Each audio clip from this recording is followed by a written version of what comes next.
Assalamualaikum warahmatullahi wabarakatuh.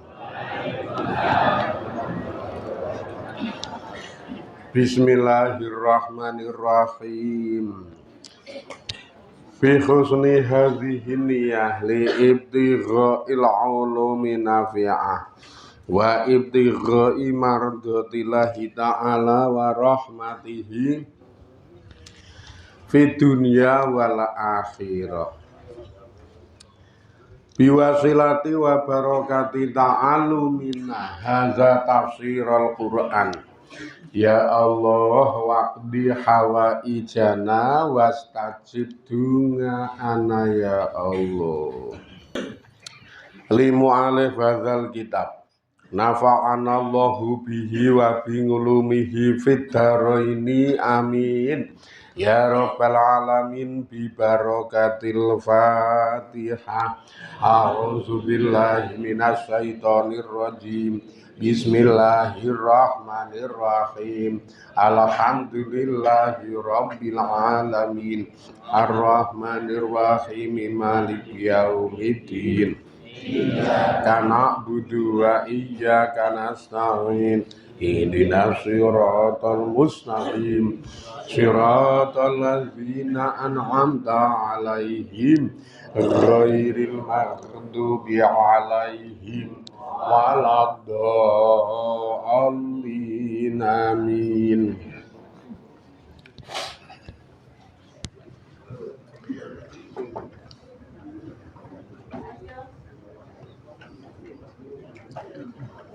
Bismillahirrahmanirrahim. Waruwiya lan diriwayatake anahu sak temene utawi Nabi Yusuf alaihi salam iku lama ulkiyah tetkalane ditibakake sapa Nabi Yusuf fil jubi ing dalem sumur. Kala mongko ngendika sapa Nabi Yusuf, ngendikane ya syahidan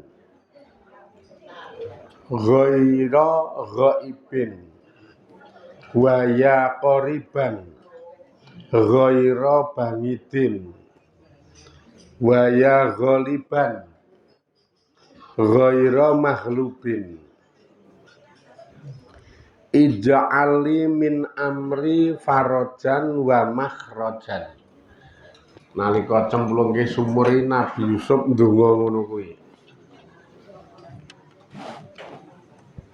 Dongane Nabi Yusuf ya syahidan. Hizat sing maha nyekseni. Ghaira ghaibin tur mboten lunga, mboten ghaib. Waya qoriban duh zat sing maha cerak. Ghaira bangidin kang ora adoh. Dudu wong sing adoh. Utawa digawe isim fangil kabeh. Waya qoriban duh zat sing maha cerak. Ghaira bangidin kang utawa dudu wong kang adoh. Waya ghaliban lan zat sing maha menang, maha nglindih. Ghaira makhlubin ora dilindih utawa ora dikalahke. Ijengal mugi dadosaken sapa panjenengan li dhateng kula. Min amri saking perkara kula niki farajan ing kebenggangan wa makhrajan lan ing dalan keluar. Oh, ndongane ora kok ndongake sing gawe cilaka, ndongake sing gawe kecemplung sumur, ndongake sing do nyiksa iki mboten. Donga niku nggo dirinya sendiri. ning gundunga keapiane Nabi Yusuf dhewe duh zat sing maha nyekseni mboten kok lunga mboten kok ilang duh zat sing maha cerak mboten adoh duh zat sing maha menang sing ra iso dikalahke mugi panjenengan ndadosaken perkara kula niki dipun dadosaken farajan ing kebenggangan ing keluasan nek cara bahasa Indonesia ing lapang dada tur mang dadoke makhrajan nggon dalan keluar paringana nggon dalan keluar niki kudu pripun kula mugi panjenengan gawe dalan keluar gawe lapang dada ten ati kula perkara niki nekake keapian top tenan dongane jal jenengan disiksa diajar cemplungke sumur lak ndongake sing nyiksa ndongake sing nyemplungke sumur ya Allah sing nyiksa kula nika mang pecah ndase mawon Gusti dungane mesti dendam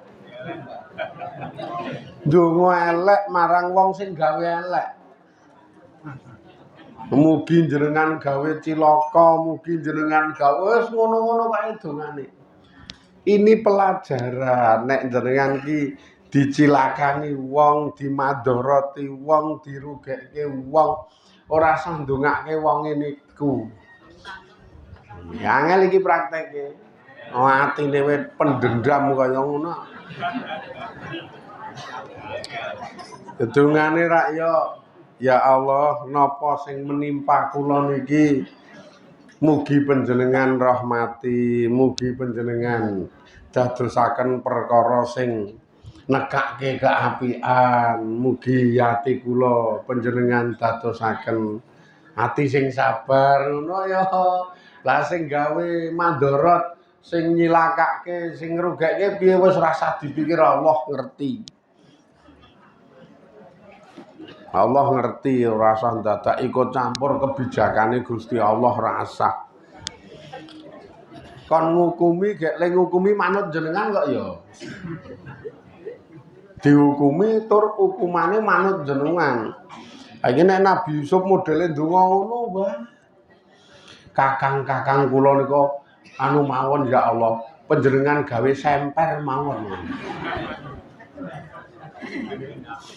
Rak ya ora ngono kuwi, kembali ke diri kita. Ya Allah, wong kabeh niku ana asal usule ya Allah, wong kabeh niku panjenengan sing dalangi, panjenengan sing nyekenario, panjenengan sing nglakokke, mugi nekake keapian. Syukur rada nglenggana meneh. Kula kawula adoh seka sempurna kleru luput pendak dina tuntun kula wonten ing dalem penguripan sing luwih apik ati sing sabar ati sing ikhlas wah jan nek ngene iki apik banget apik wis pokoke mung nerangke sing ora do dilakoni ngono wae wis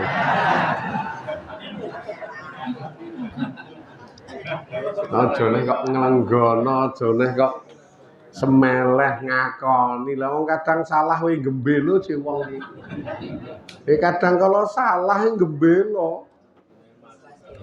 Emoh ngakoni salah.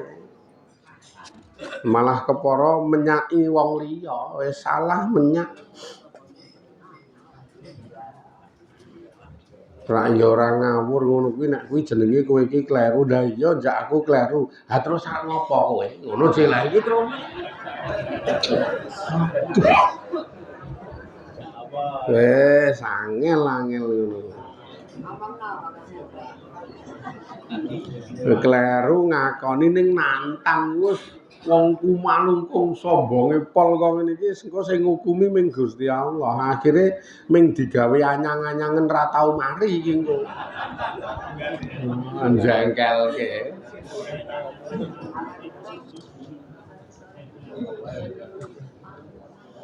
Kerep ta wong ki anu salah. Ya kadang ngakoni salah ning ora paham.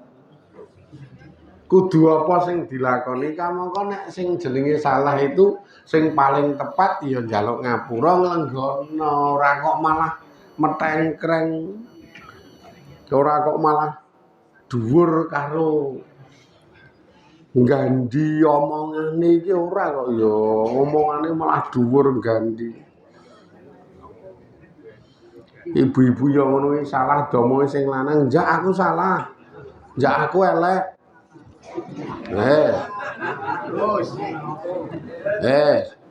aku salah elek terus arep ngopo kowe lho iki piye sih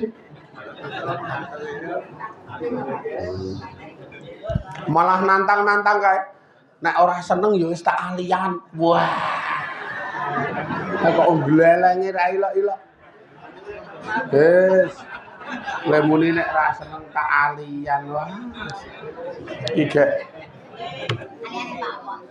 sikap apa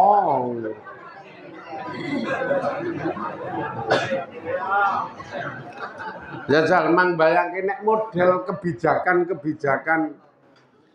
perkara ya kebijakan perkara sing kaya ngono kuwi iki bisa dibilang masalah utawa problem kok le mutusi ngono ki ra ya lucu ta nek digagas-gagas kaya bayi ra iso mikir ora nek dipikir-pikir kaya wah wis ra ya wah aku kleru sih aku ki salah sih iki kudune mengkur men supaya Allah ridho, men supaya engko kabeh iso menep, iso tenang, iso anteng ya aku nglenggono. Benere kan ngono, aku nglenggono. Tak nyalahke rasa, tak njaluk ngapura, diapura aku sing kleru nek iki insyaallah tak benakne men sesuk luwih apik. Penak ngono kuwi. Ning ya sapa sing gelem ngono kuwi? Iki akhlak kok ya kaitane karo budi pekerti to nek niki iki ya wangane ra elok-elok wong hubungane wae karo budi pekerti kok. Akhlak apik itu le mbangun angele ra elok-elok Makane Kanjeng Nabi itu ngendika aku dutus iku dienggo nyempurnakake mulyane akhlak. Panci umatku menungso ki wis do ndek akhlak sing apik. Ning ingsun dutus kon nyempurnake akhlak sing apik kuwi. Lah le nyempurnake piye ayo nganggo panduan-panduan Quran hadis kuwi. Ora kok mah kemayu gleleng. Sing lanang gleleng, sing lanang kemayu.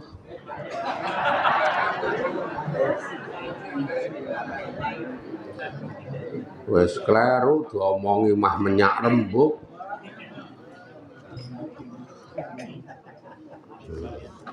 Kowe iki kleru, heeh, njak aku kleru. Nek kowe ra seneng tak lunga. Nek kowe ra seneng tak alian iki. Iki rembukan apa jeka ngono kuwi iki. Lah kok terus wah janis.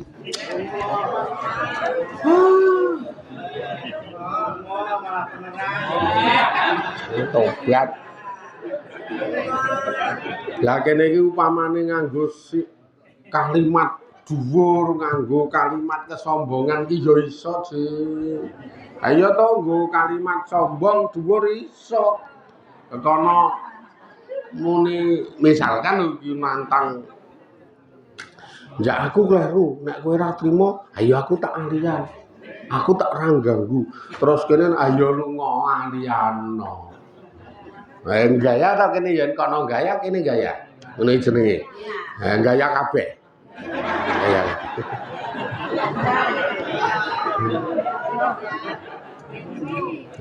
Ngono kuwi engko akhirnya ketemune ya mung undet-undetan. Ora nuwuhke keapian, ora nuwuhke keberkahan. Ayo saya tuwa apa ya urip ngono kuwi. Ya ora bener kok ya nek ngono.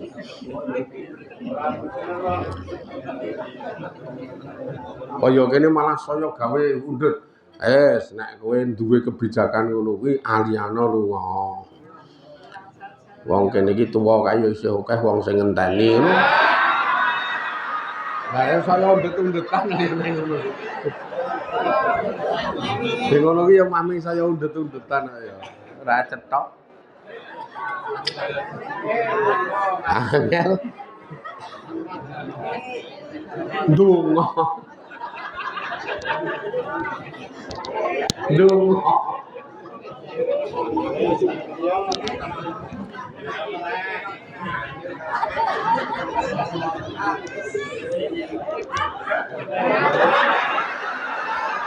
Jenengane ora adong.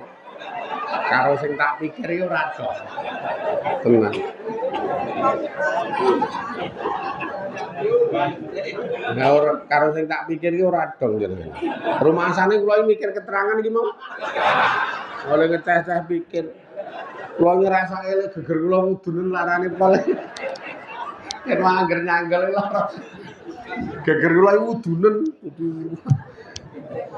Yen mau lara kan ngrasake omongan kuwi ngrasake geger mudunen wae larane polan.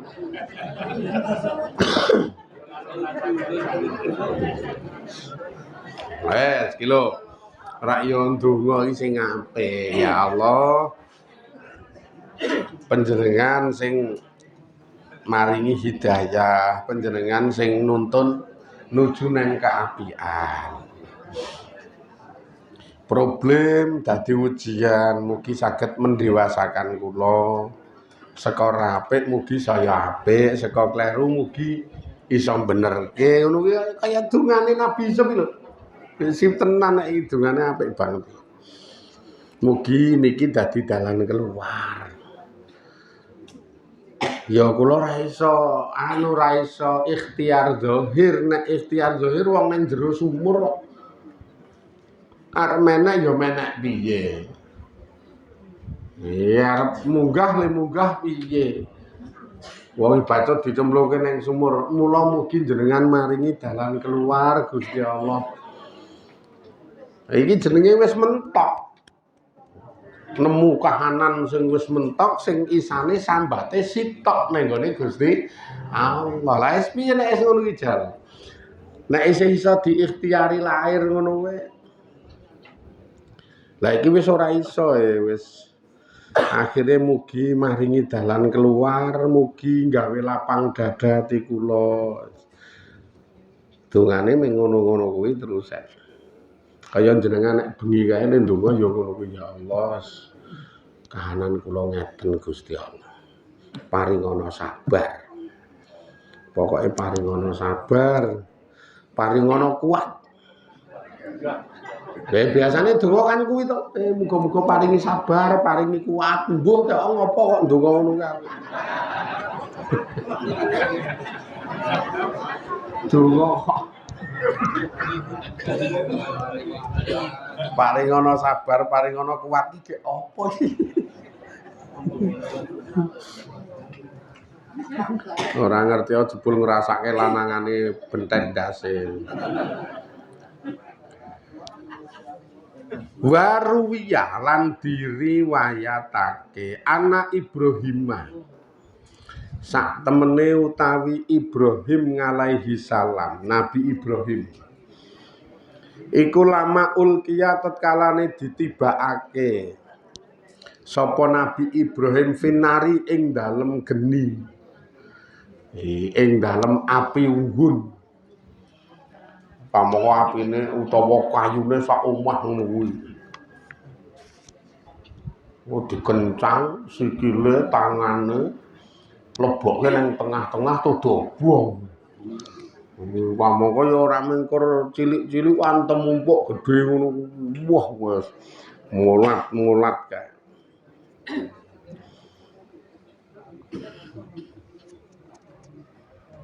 Ditebukake nang geni durupke genine ngono kuwi.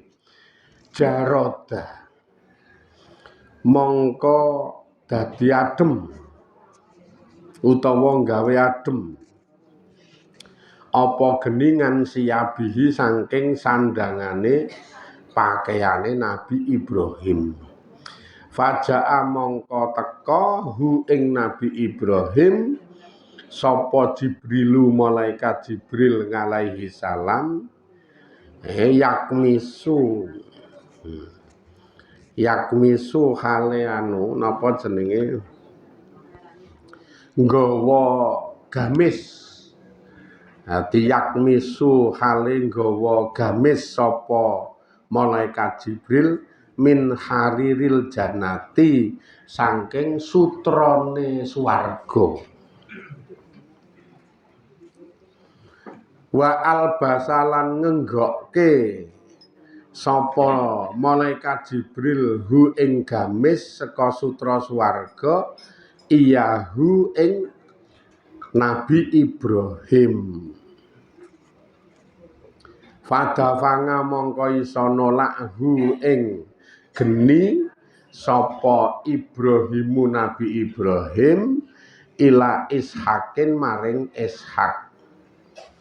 Wadafanga lan ya isa nolak hu ing Ibrahim sapa utawa isa narik lah ora nolak sapa Ishak Nabi Ishak ila Yakub maring Nabi Yakub. Fajangala mongko gawe hu ing kuwi gamis kuwi mang sapa Yakub Nabi Yakub fi tamimatin ing dalem tamimah ing dalem anu wangalaka lan gantungake utawa ngalungake sapa Yakub ha ing tamimah fi ngunuki Yusufa ing dalem gulune Nabi Yusuf. Faja'a mongko sowan hu ing Nabi Yusuf sapa Jibrilu malaikat Jibril fa akhraja mongko ngetokake malaikat Jibril hu ing Yusuf minat tamimati saking tamimah. Wa albasalan ngenggokake sapa Jibril hu ing tamimah iyahu ing Nabi Yusuf. Iya ana sejarah ngono kuwi niki. Nalika Nabi Ibrahim cemplungke geni ngono wis otomatis molat-molat kok ya. Nek menurut kasat mata kobong. Nek menurut kasat mata le dongetke ya kobong kok ya. Ning malaikat Jibril teka nggawa gamis komis saka sutra swarga. Dadi nggawa gamis saka sutra swarga dinggokke ning Nabi Ibrahim. Akhirnya anyep kae lho sutra iki. Pakaian kain paling larang ya dinggo anyep penuk kae kok ya sutra iki. Klenyer anyep kae. Ning nggo wong muslim sing lanang-lanang haram nganggo sutra. Dadi nek tuku pakaian aja kain saka sutra, haram. Tur ya cetha ora bakal tuku lho wong larange ra elok-elok jenenge. Rumangsane iki murah. Sutra iki larange ra elok-elok je. Dadi klambi siji iki engko kaine 2 meter persegi gampangane wis di atas 3 juta je kuwi sutra ketoke KW nomor 2 apa pira. Kuwi ming sutrane tok le jahit angel klenyer-klenyer je. Gek iki sutra swarga. Nggokke Nabi Ibrahim. Isa lolos, isa metu, slamet wong terus ra kobong. Akhire sutra niku diwariske ning Nabi Ishak karo Nabi Ibrahim. Putrane to Nabi Ishak kan putrane mula diwarisi. Kayak iki ngaji we ming nganggo sarung warisane Mbah Kakung. Ayo ming sarung dolanane ming montor cilik saka Lempung.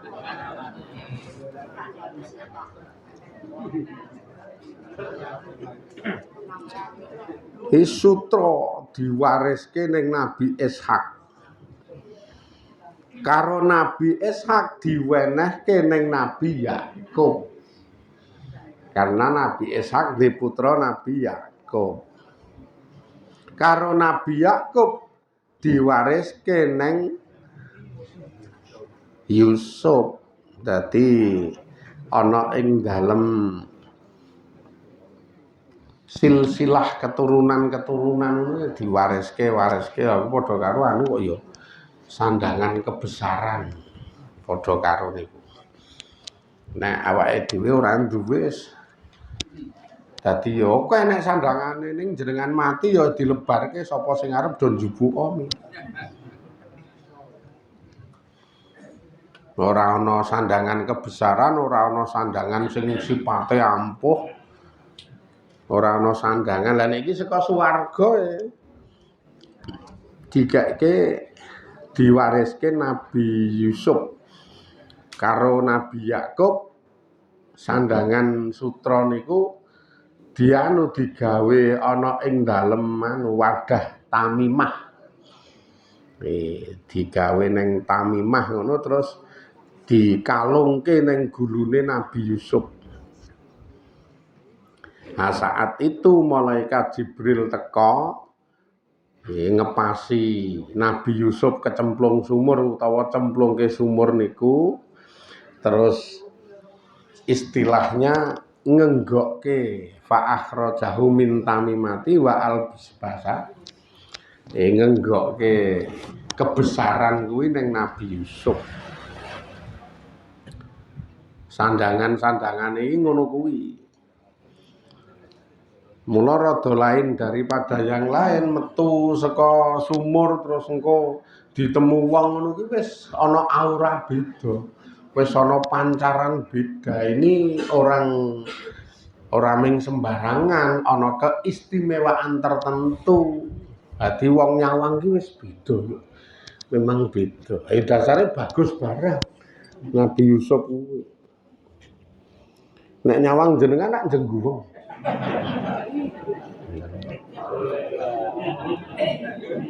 Wong kok nek weruh jenengan kok kaya-kaya iki jengkerut-jengkerut. Tekani ngopo ya? Kok kaya gendruwo sing ning Buk Kidul kae to? Ya ora gendruwo wae lah. Jengguweng rada piye? Urip itu nek jenengan paham kabeh menjalani masa-masa pahit pinangka ujian saka Gusti Allah. Kelas nabi saja ndi sing uripe legi mang delok. Kelas-kelas nabi ra ana sing uripe penuk legi mulus sukses. Wanane rekoso pahit penuh dengan perjuangan urip ning alam donya niku. Jenengan angger rekoso sithik kokean gersula. Rekoso sithik kokean sambat. Nabi itu luwih rekoso mbangane kita. Mula rekasane urip ki rak sekedar ujian. Sing kuwi iki isyarah saka Allah Subhanahu wa taala supaya jenengan kuwi iki nggarap kuwi gek iso dadi celengan ngamal saleh. Mang delok rak apa-apa dadi ujian, lagi srawung saja wis dadi ujian kok.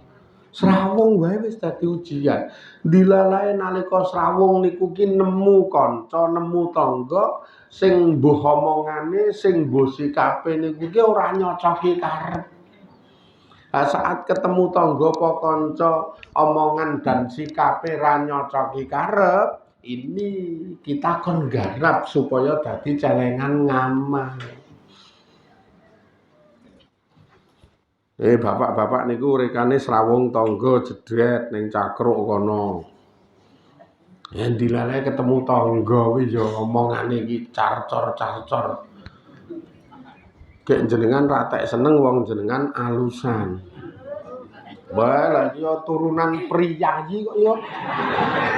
Turunan alusan. Ya kok ya ketemu tangga kuwi omongane carcor-carcor. Misuh ki enting wae. Kaya wis ora ndek beban kae. Awor jenengan gek kono ki sithik-sithik cor misuh. Ngunake wong iki supaya ora beban kaya ora ndek dosa kae. Apa sithik dicacat. wong liwat kenal we ora rada banter dicaca. Oh, setan iki. Yes. Numpak motor nang dalan desa cenanangan. Apa-apa dicaca. Jenengan awor, saat itu awor. Krungu omongan iku ora judu jajal. Piye lenggara ben supaya iso dadi celengan ngamal saleh jenengan. Tuntutane ke akhlak lagi. Tuntutane ning budi pekerti. Digawe kono ya ora keloro-loro atine, ning digawe kono ya kekerim omongane disikapi men rada mendha, rada dikendalikan tur ora keloro-loro. Iki ngibadahe jenengan ten riku njedulke metode utawa njedulke rumus. Wah, ngadepi tangga sing kok ngene iki berarti kudu ngene iki ngono kuwi ngibadah akhlak iki jenenge pembangunan akhlak. Angel prakteke ngerti tangga kok ngono kuwi ya jenengan wis dibacut mandeg nang kono wae. Malah kepara alian. Sik aku tak ngepit ngidul kono. Akene jak omong-omongane malah wegah omong karo kowe ming nambahi dosa. Wah, lah iki padha rusake iki mestine. Sing siji cartor, sing siji ngino, ya wis padha bubrahe kok nggih. Wegah aku awor kowe iki ming nambahi dosa omonganmu kok ngono. Iki sing jak omong ya dadi mangkel keloro-loro lembenok ya wangun. Ayo kono alian wong kowe iki dewa. Ra ono eleke, ra ono cacate, wis ra karu-karuan. Ketemu ora dadi celengan ngamal, ora nggo semacam inspirasi pembentukan akhlak, ning malah mengko dinggo nuwuhke dosa. Kamangka kudune ra ngono kuwi. Wah, aku ketemu wong kok ngene iki ben supaya tambah ngamalku tak ngenekke. Jenengan bar nebaske pari. Oh lagi bar panen sih, mula meneng wae joen. Bar panen meneng wae.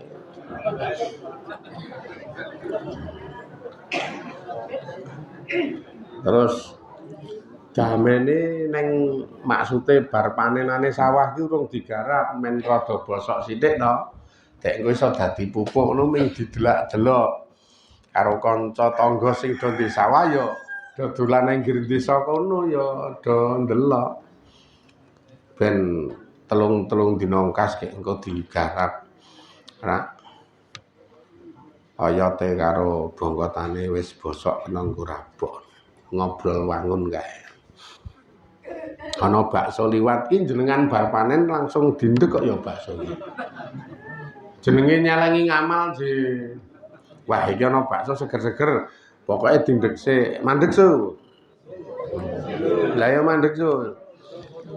Oke, siap. Piro, Pak? Aku tak kon mandeg kok. Oh, ayo karang bakule miso.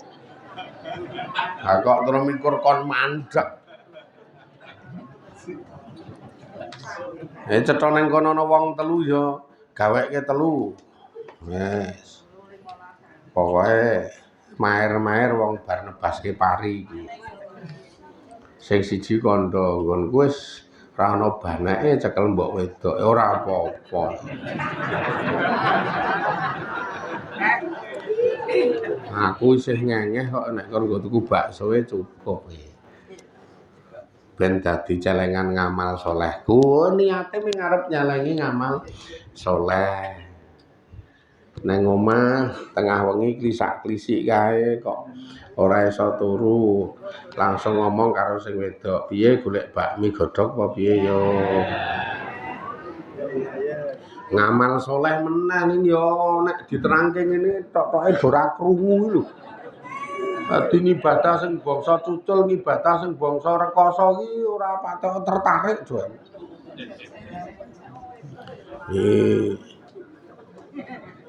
Nek sebagian memang sing sok ngejak sing wedok lah, manajemen karo keuvangane kono sing nyekel. Yo Pak yo golek kepiar-kepiar kok le neng ndas.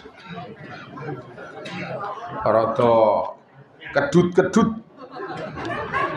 Dadi neng ndas rada kedut-kedut golek kepiar-kepiar. Sing lanang wis paham wong sing nyekel keuvangane sing wedok kok yo. Mula langsung yo ngono wis langsung gage. Nyaut ketu ninja kae.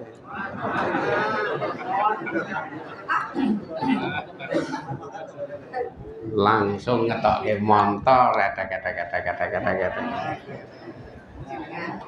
Golek bakmi bodhok.